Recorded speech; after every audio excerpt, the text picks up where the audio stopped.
السلام عليكم ورحمة الله وبركاته. ازيكم يا حبايبي، عاملين ايه؟ يا رب تكونوا بخير. هنروحوا زيارة خفيفة كده عند خالة جوزي المستشفى، عند ابنها تعبان. ناخد ماما عشان هي متقدرش تروح لوحدها. ماما ليا حماتي طبعا.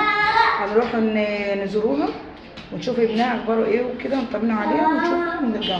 تعالوا نكمل الاخبار في الطريق. يلا هننزل مع السلم دلوقتي عشان ند ماما وانزلها، ونروح نركب العربية ونشوف هنعملوا ايه. سوشيال لايف، خليكم معانا.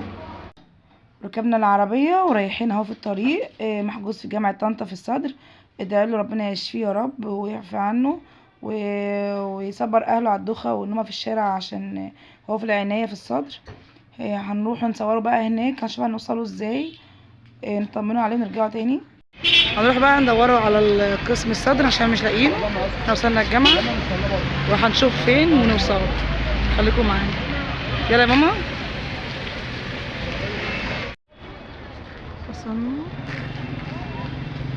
هنا.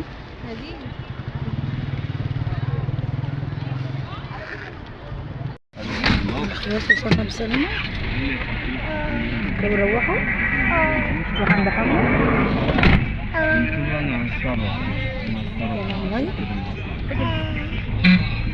اللي بقى دلوقتي هو عارف ان وانا ايه ماشي عيب كخه.